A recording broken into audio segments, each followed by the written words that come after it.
శ్రీ మహాగణాధిపతయే నమః. ఈరోజు మనం 25వ తారీఖు మార్చి 2020 సంవత్సరమున మొదలయ్యేటువంటి ఉగాది అంటే శ్రీ శార్వరినామ సంవత్సరాది రాశి ఫలాలు ఎలా ఉంటాయి, ఏ రాశి వారికి ఎటువంటి ఫలితాలని ఈ ఉగాది అనేటువంటిది ఇవ్వడం జరుగుతుంది అనేటువంటి విషయాల గురించి తెలుసుకుందాం. ఇది తెలుసుకోబోయే ముందు ప్రధాన గ్రహాలైనటువంటి గురు, శని, రాహుకేతువుల యొక్క గ్రహచార అంటే గ్రహ సంచారం అనేటువంటిది ఎలా ఉంటుందనేటువంటి విషయం గురించి తెలుసుకుందాం. ఈ సంవత్సరంలో ప్రత్యేకత ఏమిటంటే గురుగ్రహం మారుతోంది. అలాగే శనీశ్వరుడు రీసెంట్గా ఒక 2 నెలల క్రితం మాత్రమే ఆయన మకర రాశిలో ప్రవేశించడం జరిగింది. అలాగే రాహుకేతువులు కూడా మార్పు అనేటువంటిది సాధ్యపడింది. అంటే ప్రధాన గ్రహాలు 4 కూడా ఈ సంవత్సరం మార్పుకి గురైనే కనుక అన్ని రాశుల మీద వీటి యొక్క ప్రభావం ఎలా ఉంటుందనేటువంటి విషయం గురించి తెలుసుకుందాం. మొట్టమొదటగా గురుడు ఇక్కడ 29 మార్చి 2020 నుంచి అతిచార వశాత్తు మకర రాశిలో నీచరాశిలో తన నీచ క్షేత్రమైనటువంటి మకర రాశిలో సంచరిస్తున్నాడు. ఆ తర్వాత 30 జూన్ వరకు అక్కడుండి 30 జూన్ నుంచి వక్రించి తిరిగి తన సొంత రాశి అయినటువంటి ధనుసు రాశిలో సంచరిస్తున్నాడు. ఆ తర్వాత వక్ర త్యాగం చేసి 20 నవంబర్ నుంచి మరల మకర రాశిలో నీచ స్థానంలో సంచారం చేస్తున్నాడు. ఇక శని ఈ సంవత్సరం మొత్తం అంటే ఈ సంవత్సరం మొత్తం ఉగాది నుంచి ఈ సంవత్సరం మొత్తం కూడా మకర రాశిలో తన సొంత క్షేత్రంలో సంచారం చేస్తున్నాడు. అలాగే రాహు సంవత్సరాది మొదలు కూడా 23 సెప్టెంబర్ వరకు కూడా మిథున రాశిలో సంచరిస్తున్నాడు. 23 సెప్టెంబర్ నుంచి వృషభ రాశిలో సంచారం చేస్తున్నాడు. అలాగే కేతువు కూడా 23 సెప్టెంబర్ నుంచి గతంలో ధనుసు రాశిలో ఉన్నటువంటి కేతువు వృశ్చిక రాశిలో సంచారం చేయటం అనేటువంటిది జరుగుతోంది. ఇలా ప్రధానమైనటువంటి 4 గ్రహాలు కూడా ఈ సంవత్సరం దాదాపుగా వాళ్ళ రాశుల యొక్క పరిస్థితిని మార్చుకోవటం అనేటువంటిది జరుగుతోంది. ఇది ఒక్కొక్క రాశి మీద ఏ రకమైనటువంటి ప్రభావాన్ని చూపిస్తుందనేటువంటిది మనం ఇప్పుడు తెలుసుకుందాం. శ్రీ శార్వరినామ సంవత్సరంలో ఉగాది నుండి సంవత్సరాంతం వరకు ఉండేటువంటి ఈ కాలంలో సింహరాశి వారికి ఈ సంవత్సరం ఎలా ఉంటుందనేటువంటి విషయం గురించి తెలుసుకుందాం.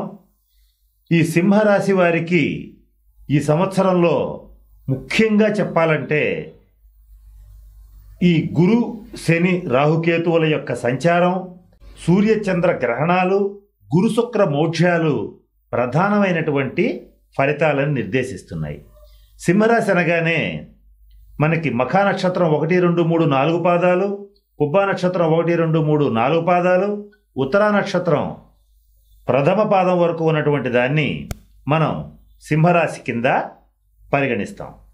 అయితే ఈ సింహరాశి వారికి ఈ సంవత్సరం ఇందాక చెప్పినటువంటి గ్రహగతుల్ని, గ్రహణాలని, గురుశుక్ర మోక్షాలని పరిశీలించిన మీదట ఈ సంవత్సరం మొత్తం దాదాపుగా ఒక 75% మంచి ఫలితాలు, ఒక 25% మాత్రమే చెడ్డ ఫలితాలు గోచరిస్తున్నాయి. ఈ 75% మంచి ఫలితాలు మంచి రాజయోగాన్ని ఇచ్చే విధంగా ఉన్నాయి. కానీ ఏ విషయాల్లో మంచి ఫలితాలు వస్తాయి, ఏ విషయాల్లో చెడ్డ ఫలితాలు వస్తాయి, ఏ రకమైన పరిహారాలు తీసుకోవాలి, అలాగే ఏ రకమైన కొత్త నిర్ణయాలు చేయాలి, ఏ రకంగా ఈ సంవత్సరం ముందుకెళ్ళాలి అనేటువంటి విషయం గురించి ఇప్పుడు మీకు తెలియచేస్తాను. ముందుగా శ్రీ శార్వరినామ సంవత్సరంలో సింహరాశి వారికి ఆదాయ వ్యయాలు ఇలా ఉన్నాయి. సింహరాశి వారికి ఆదాయం 14, వ్యయం 2, రాజపూజ్యం 1, అవమానం 7. ఈ విధంగా ఆదాయ వ్యయాలు, రాజపూజ్య అవమానాలు సింహరాశి వారికి గోచరిస్తున్నాయి. ఇక్కడ సింహరాశిలో ఉన్నటువంటి విద్యార్థులు ఎవరైతే ఉంటారో వాళ్ళకి మంచి మార్కులు, మంచి ర్యాంకులు వచ్చేటువంటి పరిస్థితి గోచరిస్తోంది. ఉద్యోగస్తులు, ఎన్జిఓలు ఎవరైతే ఉంటారో వాళ్ళకి కింది స్థాయి ఉద్యోగస్తుల నుంచి పై స్థాయి అధికారుల నుంచి కొద్దిగా ఒత్తిళ్లు ఏర్పడేటువంటి పరిస్థితి ఉంది. అయినప్పటికీ కూడా అనుకున్న ప్రదేశానికి ప్రమోషన్లతో కూడినటువంటి ట్రాన్స్ఫర్లు జరిగేటువంటి పరిస్థితి గోచరిస్తోంది. అంతేకాకుండా ఈ సింహరాశి వారికి వ్యాపారస్తులు ఎవరైతే ఉంటారో వాళ్ళందరికీ కూడా, ముఖ్యంగా వస్త్ర వ్యాపారులు, ఫ్యాన్సీ, కిరాణా మర్చెంట్స్, అలాగే నూనె, ఇనుము, స్టీలు, హార్డ్వేర్, తోళ్లు, అలాగే భవన నిర్మాణ సామాగ్రి, పెయింట్స్, ఇటువంటి వ్యాపారాలు చేసేటువంటి వాళ్ళందరికీ కూడా ఈ సంవత్సరం అత్యంత అద్భుతంగా ఉంది. ఆర్థికంగా మంచి అభివృద్ధిని సాధిస్తారు. గతంలో చేసినటువంటి రుణాలని తీర్చగలుగుతారు. ఇక సినీ, టీవీ రంగ కళాకారులు, మీడియా మిత్రులు, సోషల్ మీడియాలో ఉన్నటువంటి వాళ్ళకి అత్యంత యోగ్యదాయకమైన కాలం. ఆర్థికాభివృద్ధి అలాగే పేరు ప్రతిష్టలు రెండూ వచ్చేటువంటి పరిస్థితి గోచరిస్తోంది. సింహరాశిలో ఉన్నటువంటి రాజకీయ నాయకులకి కొద్దిపాటి ప్రజాగ్రహం ఉన్నప్పటికీ కూడా సెప్టెంబర్ తర్వాత నుంచి మంచి ఫాలోషిప్, అంటే మంచి రాజయోగం కలుగుతోంది, నూతన పదవి లభిస్తుంది. అంతేకాకుండా ప్రజలందరూ కూడా మూకుమ్మడిగా పట్టం కట్టే విధంగా ఈ సంవత్సరం గ్రహస్థితులు గోచరిస్తున్నాయి. స్వతంత్ర వృత్తుల్లో ఉండేటువంటి డాక్టర్స్, లాయర్స్, ఇంజనీర్స్ ధనమే పరమావధిగా వాళ్ళ స్వతంత్ర వృత్తుల్ని చేస్తారు. ఆర్థికంగా అత్యున్నతమైనటువంటి స్థాయికి వెళ్తారు. సింహరాశిలో ఉన్నటువంటి పోలీస్ శాఖ వారు, రక్షణ శాఖ వారు, మిలిటరీకి సంబంధించినటువంటి వాళ్ళు, అగ్నిమాపక శాఖ వాళ్ళు, వీళ్ళందరూ కూడా వాళ్ళ శ్రమకి తగినటువంటి గుర్తింపును పొందుతారు. ఆర్థికంగా అభివృద్ధి పథంలోకి వెళ్ళగలుగుతారు. సాఫ్ట్వేర్ ఎంప్లాయీస్ ఎవరైతే ఉంటారో వాళ్ళకి కొద్దిపాటి ఉద్యోగంలో ఒడిదుడుకులు ఉన్నప్పటికీ కూడా అల్టిమేట్గా గెలుస్తారు. మంచి స్థానానికి వెళ్ళగలుగుతారు. విదేశీయాన ప్రయత్నాలు చేసేటువంటి వాళ్ళకి ఆ ప్రయత్నాలు ఫలిస్తాయి. వీసా, గ్రీన్ కార్డ్, పాస్పోర్ట్ వంటి ప్రయత్నాలు చేసేటువంటి వాళ్ళకు కూడా సక్సెస్ఫుల్గా ఈ సంవత్సరం పూర్తి అయ్యేటువంటి పరిస్థితి గోచరిస్తోంది. వివాహ ప్రయత్నాలు చేసేటువంటి వాళ్ళకి వివాహ యోగ్యమైన కాలం. సంతానం కోసం ప్రయత్నం చేసేటువంటి వాళ్ళకు కూడా ఈ సంవత్సరం తప్పక సంతానం కలుగుతుంది. వ్యక్తిగత జాతకంలో కొద్దిపాటి అవకాశం ఉన్నా కూడా పుత్ర సంతానం కలిగేటువంటి పరిస్థితులు గోచరిస్తున్నాయి. ఆల్రెడీ సంతానం ఉన్నటువంటి సింహరాశి వాళ్ళకి జ్యేష్ఠ సంతానం విషయంలో కొద్దిపాటి జాగ్రత్తలు అవసరం. జ్యేష్ఠ సంతానం ఎదురు తిరగకుండా చూసుకోండి. జ్యేష్ఠ సంతాన పురోభివృద్ధి విషయంలో దిగులు పడకండి. ఈ సంవత్సరం వాళ్ళు సెటిల్ అయ్యేటువంటి పరిస్థితి గోచరిస్తోంది. స్త్రీ సంతానం మాత్రం అత్యంత ఉన్నతమైనటువంటి స్థితిలో సింహరాశి వాళ్ళకి ఉండడం అనేటువంటిది చెప్పదగిన సూచన. ఇక సింహరాశి స్త్రీల విషయానికి వచ్చేటట్లయితే రాజకీయ రంగంలో ఉన్నటువంటి వాళ్ళకి, సామాజిక సేవా కార్యక్రమాల్లో ఉండేటువంటి వాళ్ళకి, ఎన్జిఓలు, ట్రస్టులు మెయింటైన్ చేసేటువంటి వాళ్ళందరికీ కూడా పేరు ప్రతిష్టలు లభిస్తాయి. దేశ విదేశాల నుంచి ఆర్థికంగా సహాయం కూడా లభిస్తుంది. చక్కటి గుర్తింపు లభిస్తుంది. సింహరాశి స్త్రీలు అనుకుంటే ఏదైనా సాధించగలిగిన ధైర్య సాహసాలు కలిగినటువంటి సింహరాశి స్త్రీలకి ఈ సంవత్సరం నూతనంగా కొత్త కొత్త ప్రాజెక్ట్స్, కొత్త కొత్త వ్యాపారాలు స్టార్ట్ చేసి విజయపథంలో ముందుకు తీసుకువెళ్ళటం అనేటువంటిది చెప్పదగినటువంటి ముఖ్యమైన సూచన. అంతేకాకుండా కుటుంబంలో శుభకార్యాలు చేస్తారు. పెళ్ళిళ్ళు, శంకుస్థాపనలు, గృహప్రవేశాలు వంటి ఫంక్షన్స్ వంటి ఎన్నో శుభకార్యాలు చేస్తారు. ఎంతో ఆడంబరంగా డబ్బును మంచినీళ్ల ప్రాయంగా ఖర్చు పెట్టి మరీ చేయటం అనేటువంటిది ఈ సంవత్సరం చెప్పదగినటువంటి ముఖ్యమైన విషయం. ఇకపోతే సింహరాశి స్త్రీలకి కుటుంబ జీవనం, జీవిత భాగస్వామితో మంచి అండర్స్టాండింగ్ ఏర్పడుతుంది. గతంలో ఎవరితో అయితే విభేదాలు ఉన్నాయో ఆ విభేదాలన్నీ కూడా తొలగిపోయేటువంటి పరిస్థితి ఉంటుంది. అవివాహితులకి వివాహ యోగ్యమైన కాలం. కోర్టు కేసులు, మధ్యవర్తి తీర్పుల రీత్యా మంచి లాభాన్ని పొందుతారు. అయితే సింహరాశి స్త్రీలకైనా పురుషులకైనా కొద్దిపాటి అనారోగ్య సమస్యలు సూచించబడుతున్నాయి. ఈ మోకాళ్ళ నొప్పులు, జాయింట్ పెయిన్స్, అలాగే రక్త సంబంధమైన సమస్యలు, ఈఎన్టీ సమస్యలు కొద్దిపాటి ఇబ్బందులను కలుగు చేస్తాయి. కొద్దిపాటి ఆహార విహార నియమాలని పాటించటం, యోగా, ప్రాణాయామం వంటివి చేయటం అనేటువంటిది చెప్పదగిన ముఖ్యమైన సూచన. సింహరాశి స్త్రీలలో, సింహరాశి విద్యార్థినులలో మంచి పురోభివృద్ధి కనపడుతోంది. ఇక సింహరాశిలో ఉన్నటువంటి స్త్రీలైనా పురుషులైనా బంగారం, వెండి వ్యాపారం చేసేటువంటి వాళ్ళు, జ్యువెలరీస్లో ఉండేటువంటి వాళ్ళకి కొద్దిపాటి ఆచితూచి అడుగు వేయవలసిందిగా చెప్పబడినటువంటి సూచన. ఆర్థికాభివృద్ధి బాగుంటుంది. కొత్త బ్రాంచ్లను కూడా ఓపెన్ చేస్తారు. కానీ వర్కర్స్తో కానీ లేని పక్షంలో ఫాలోవర్స్తో, అసిస్టెంట్స్తో కొద్దిపాటి ఇబ్బందులకు గురయ్యేటువంటి పరిస్థితులు కూడా గోచరిస్తున్నాయి. సింహరాశిలో ఉన్నటువంటి వాళ్ళు స్త్రీలైనా పురుషులైనా ఎవరైనా సరే సంతాన రీత్యా ఇబ్బంది పడేటువంటి వాళ్ళు గురుగ్రహ రెమెడీస్ పాటించండి. ఆర్థిక అభివృద్ధిని కోరేటువంటి వాళ్ళు కూడా గురుగ్రహ రెమెడీస్ పాటించండి. అలాగే అనారోగ్య సమస్యలు, అనుకోని ఇబ్బందులు, కోర్టు కేసుల రీత్యా ఇబ్బంది పడేటువంటి వాళ్ళు శనిగ్రహ పరిహారాలు పాటించండి. ప్రతి పనిలో ఆటంకాలు ఎదురయ్యేటువంటి వాళ్ళు వ్యక్తిగత జాతకంలో కేతుగ్రహం బాగోనప్పుడు ఇలాంటిది జరుగుతుంది. నేను చెప్పబోయేటువంటి కేతుగ్రహ పరిహారాలు పాటించండి. ఎవరైతే lotteries, speculations, stock markets, commission business వంటివి చేస్తారో సింహరాశిలో ఉన్నటువంటి వాళ్ళు మరింత పురోభివృద్ధి కోసం రాహుగ్రహ పరిహారాలు పాటించండి. అయితే ఓవరాల్గా ఆలోచించినట్లయితే 75% మంచి శుభ ఫలితాలు ఉన్నాయి. కనుక నేను చెప్పిన రంగాల వాళ్ళు చక్కగా నిర్ణయాలు తీసుకోవచ్చు. ఈ కొద్దిపాటి ఇబ్బందులు కలిగేటువంటి వాళ్ళు నేను చెప్పినటువంటి పరిహారాలను కనుక పాటించేటట్లయితే పూర్తి స్థాయి ఈ సంవత్సరం శుభ ఫలితాలని పొందగలుగుతారు. మంచి పదవిని, పేరు ప్రతిష్టల్ని కూడా ఖచ్చితంగా పొందగలుగుతారు. ఆర్థికంగా అభివృద్ధి పథంలో దూసుకు వెళ్ళగలుగుతారు. శనిదోష పరిహారాలు అంటే శని దోషాన్ని తప్పించుకోవాలంటే ఏ పరిహారాలు చేయాలి? మీ దగ్గరలో ఉన్నటువంటి శివాలయంలో శనివారం నాడు శనీశ్వరుడికి 19,000 జపం చేయించి బ్రాహ్మణులతో 1 కిలోంపాతిక నల్ల నువ్వులను గనక దానం చేయగలిగితే ఖచ్చితంగా శనిదోష పరిహారం అనేటువంటిది జరుగుతుంది. మందపల్లిలో కానీ శనిసింగణాపూర్లో కానీ కనీసం సంవత్సరానికి ఒకసారి శనీశ్వరుడికి అభిషేకం చేయించగలిగితే శనిగ్రహ దోష నివారణ అనేటువంటిది ఖచ్చితంగా సాధ్యపడుతుంది. మీ దగ్గరలో ఉన్నటువంటి శివాలయంలో ఉన్న నవగ్రహాలయంలో శనీశ్వరుడికి 19 ప్రదక్షిణాల చొప్పున 19 శనివారాల పాటు చేయగలిగితే తప్పకుండా శనీశ్వరుడి యొక్క అనుగ్రహం కలుగుతుంది. ఆ శని బాధలన్నీ కూడా తొలగిపోతాయి. అలాగే దగ్గరలో ఉన్నటువంటి శివాలయంలో ఉన్నటువంటి నవగ్రహాలయంలో 8 శనివారాల పాటు శనీశ్వరుడికి తైలాభిషేకం జరిపించండి. దానివల్ల కూడా పూర్తిగా శనిగ్రహ బాధలన్నీ కూడా తొలగిపోతాయి. వీటిలో మీకు కుదిరినన్ని, మీకు అందుబాటులో ఉన్నన్ని చేసేటట్లయితే ఖచ్చితంగా శనిదోష నివారణ అనేటువంటిది సాధ్యపడుతుంది. ఇక ఎవరైతే విదేశాల్లో ఉంటారో, ఆర్థికంగా కొంత ఇబ్బందుల్లో ఉంటారో, చేయలేని పరిస్థితుల్లో ఉంటారో వాళ్ళ కోసం శనిదోష నివారణ కోసం కొన్ని తంత్ర ప్రక్రియలు ఇప్పుడు మీకు తెలియచేస్తాను. వాటిలో మొట్టమొదటిగా మీ కుడి చేతికి కానీ నడుముకి కానీ మీ దగ్గరలో ఉన్నటువంటి మీకు అందుబాటులో గనక ఉండేటట్లయితే ఒక జమ్మి చెట్టు దగ్గరికి వెళ్ళి నమస్కరించి జమ్మి చెట్టు వేరుని గురువారం నాడు కానీ పుష్యమి నక్షత్రం రోజున కానీ సేకరించి దాన్ని గనక కట్టుకోగలిగితే ఖచ్చితంగా శనీశ్వరుడి యొక్క బాధల నుంచి విముక్తులవుతారు.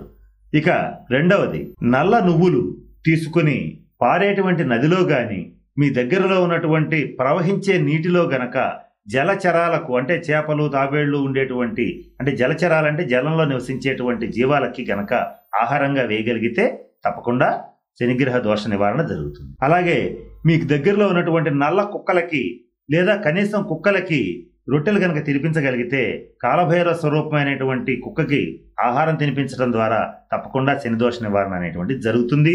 శనీశ్వరుడి వాహనమైనటువంటి కాకికి ఆహారం పెట్టగలిగినా కూడా ప్రతిరోజు ఇలా చేయగలిగితే ఖచ్చితంగా శనిదోష నివారణ అనేటువంటిది జరుగుతుంది. అయితే వీటిలో మరొక అందరూ చేయదగినటువంటి విషయం ఏంటంటే ప్రతి శనివారం ఆవుకి బెల్లం కనుక తినిపించగలిగితే శనిదోష నివారణ అనేటువంటిది తప్పకుండా జరుగుతుంది. కనీసం ఇలా 19 శనివారాలు నియమంగా చేయగలిగితే తప్పకుండా శనిదోష నివారణ జరుగుతుంది. అయితే ఇవేవి చేయలేని పొజిషన్లో ఉన్న వాళ్ళు ఎవరైతే ఉంటారో వాళ్ళు చేయవలసిన మరొక ముఖ్యమైన పరిహారం ఏంటంటే వృద్ధులకి కానీ వికలాంగులు కావలసినటువంటి ఇప్పుడు వికలాంగులకి చక్రాల కుర్చీలు ఇవ్వడం, అలాగే వికలాంగులకి కావలసినటువంటి ఆర్థిక సహాయం అందించటం, ఇలా వృద్ధులకి ఏమీ చేయలేనటువంటి పేదవాళ్ళకి వాళ్ళకి ఏదైనా సరే నల్ల కంబళ్ళు కానీ ఆహారం కానీ ఇవ్వగలిగితే అవసరమైనంత వరకు ఆర్థిక సహాయం చేయగలిగితే తప్పకుండా ఈ శనిగ్రహ దోష నివారణ అనేటువంటిది ఖచ్చితంగా సాధ్యపడుతుంది. గురుగ్రహ పరిహారం గురువారం నాడు కానీ పుష్యమి నక్షత్రం రోజున కానీ 16,000 గురుగ్రహానికి జపం చేయించి కిలోంబాతిక నాటు శనగలు దానం చేయాలి. ఈ కార్యక్రమం మీ దగ్గరలో ఉన్నటువంటి శివాలయంలో చేయాలి. ఇక రెండవది ఏంటంటే ప్రముఖ శైవ క్షేత్రాలైనటువంటి శ్రీశైలం, మహానంది, శ్రీకాళహస్తి, అరుణాచలం వంటి ప్రముఖ శైవ క్షేత్రాలను గురువారం నాడు 6 నెలలకు ఒకసారి కానీ సంవత్సరానికి ఒకసారి కానీ దర్శించగలిగితే ఖచ్చితంగా గురుగ్రహ అనుగ్రహం కలుగుతుంది. అలాగే దత్తాత్రేయ చరిత్ర, సాయి చరిత్ర పారాయణ చేయగలిగితే ఖచ్చితంగా గురుగ్రహ అనుగ్రహం కలుగుతుంది. అలాగే మీ దగ్గరలో ఉన్నటువంటి దక్షిణామూర్తి, రాఘవేంద్ర స్వామి, సాయిబాబా గారు వంటి దేవాలయాల్లో 16 గురువారాల పాటు రోజుకి 16 ప్రదక్షిణలు చొప్పున చేయగలిగితే గురుగ్రహ అనుగ్రహం కలుగుతుంది. మీ దగ్గరలో ఉన్నటువంటి శివాలయంలో 16 గురువారాల పాటు ఈశ్వరుడికి అభిషేకం చేయించగలిగితే గురుగ్రహ అనుగ్రహం అనేటువంటిది తప్పకుండా కలుగుతుంది. వీటిల్లో మీకు చేతనైనంత వరకు చేయండి. అయితే విదేశాల్లో ఉన్న వాళ్ళకి కానీ, అలాగే ఆర్థిక పరిస్థితులు సహకరించినటువంటి వాళ్ళకి కానీ కొన్ని తంత్ర ప్రక్రియలను ఇప్పుడు చెప్పబోతున్నాను. ఆ చెప్పేటువంటి తంత్ర ప్రక్రియల్లో మీకు కుదిరినన్ని, మీకు చేతనైనన్ని చేయగలిగితే తప్పనిసరిగా గురుగ్రహ అనుగ్రహం అనేటువంటిది కలుగుతుంది. వాటిలో మొట్టమొదటిదిగా ఎల్లప్పుడూ మీ దగ్గర ఎల్లో కలర్ కర్చీఫ్, పసుపు రంగు జేబు రుమాలని దగ్గర ఉంచుకోండి. రెండవది ఏంటంటే 16 గురువారాల పాటు మీ దగ్గరలో ఉన్నటువంటి గోశాలలో కానీ, మీ ఇంటి దగ్గర ఆవులకి కానీ నాటు శనగలు, బెల్లం తినిపించండి. అలాగే కుడి చేతికి జబ్బకి కానీ, నడుముకి కానీ రావి చెట్టు వేరుని పుష్యమి నక్షత్రం రోజున కానీ, గురువారం రోజున కానీ రావి చెట్టుకి ఒక నమస్కారం చేసి ఆ వేరుని సేకరించి కట్టుకోగలిగితే ఖచ్చితంగా గురుగ్రహ అనుగ్రహం అనేటువంటిది కలుగుతుంది. ఇది ఒక గొప్ప తంత్రం. హైందవ మత గ్రంథాలైనటువంటి భారతం, భగవద్గీత, రామాయణం వంటి ఉపయోగపడేటువంటి, ప్రజలకు ఉపయోగపడేటువంటి పుస్తకాలని కనుక పబ్లిష్ చేయించి కానీ లేదా కొని కానీ దానం చేయగలిగితే తప్పకుండా గురుగ్రహ అనుగ్రహం అనేటువంటిది కలుగుతుంది. కారణం ఏంటంటే ఈ గ్రంథాలకు, విద్యాలయాలకు, గ్రంథాలయాలకు, దేవాలయాలకు అధిదేవత అయినటువంటి గురుగ్రహం యొక్క అనుగ్రహం సంపాదించాలంటే ఇది గొప్ప మంచి రెమెడీ కింద మీకు పనిచేస్తుంది.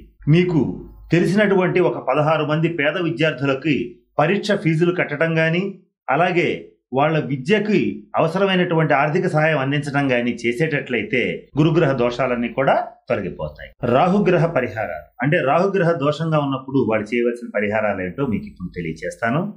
ఫస్ట్, మీ దగ్గరలో ఉన్నటువంటి శివాలయంలో రాహుగ్రహ సంఖ్య అయినటువంటి 18 అంటే 18,000 బ్రాహ్మణులతో జపం చేయించి కిలోంబాదిగా మినుములు వెనుక దానం చేసేటట్లయితే రాహుగ్రహ దోషాలన్నీ తప్పకుండా తొలగిపోతాయి. అలాగే విజయవాడలో ఉన్నటువంటి కనకదుర్గ అమ్మవారి గుడి దర్శించగలిగితే రాహుగ్రహ అనుగ్రహం అనేటువంటిది తప్పకుండా కలుగుతుంది. తర్వాత 18 శుక్రవారాల పాటు లలితా సహస్రనామ పారాయణ చేయగలిగితే రాహుగ్రహ అనుగ్రహం తప్పకుండా కలుగుతుంది. 18 శుక్రవారాల పాటు సర్పక్షేత్రాలైనటువంటి మోపిదేవి, నాగర్కోయిల్ వంటి ప్రముఖ సర్పక్షేత్రాలు దర్శించగలిగితే ఖచ్చితంగా రాహుగ్రహ పరిహారం అనేటువంటిది కలుగుతుంది. లేదా కనీసం సంవత్సరానికి ఒక్కసారైనా సరే శ్రీకాళహస్తిలో కాలసర్ప దోషానికి శాంతి పూజ చేయించుకుంటే రాహుగ్రహ దోషం పూర్తిగా నివారణ అవుతుంది. ఇక ఇవి చేయలేనటువంటి వాళ్ళు, విదేశాల్లో ఉన్నటువంటి వాళ్ళు, ఆర్థికంగా ఇబ్బందులు ఉన్నటువంటి వాళ్ళ కోసం కొన్ని తంత్ర ప్రక్రియల్ని నేను తెలియచేస్తాను. వాటిలో మీకు అనుకూలమైనటువంటివి పాటించండి. వాటిల్లో మొదటిగా ప్రతి శనివారం కనీసం ఇలా 18 శనివారాల పాటు ఒక భర్త లేనటువంటి వృద్ధ స్త్రీకి ఆహారం అందించడం కానీ, ఆమెకి సంబంధించినటువంటి సహాయం, ఆర్థిక సహాయం కానీ ఏదైనా సహాయం చేసేటట్లయితే ఖచ్చితంగా రాహుగ్రహ దోషం అనేటువంటిది నివారణ అవుతుంది. అలాగే బార్లీ గింజల్ని పారేటువంటి నీటిలో, నదిలో కానీ, దగ్గరలో ఉన్న కాలువలో కానీ కలిపేటట్లయితే దాంట్లో ఉన్నటువంటి జలచరాలు దాన్ని ఆహారంగా తీసుకుంటాయి. అప్పుడు రాహుగ్రహ దోష నివారణ అనేటువంటిది జరుగుతుంది. ఇంట్లో ప్రతి గదిలోనూ పొద్దున్నే నిద్ర లేవగానే కానీ, కంటికి ఎదురుగా కనపడేటట్లుగా కానీ ఒక నెమలి పింఛాన్ని గనక కనపడేటట్లుగా ఉంచుకోగలిగితే రాహుగ్రహ దోషం అనేటువంటిది తప్పకుండా పోతుంది. ఆ ఇంట్లోకి రాహుగ్రహ దోషం అనేటువంటిది ప్రవేశించదు.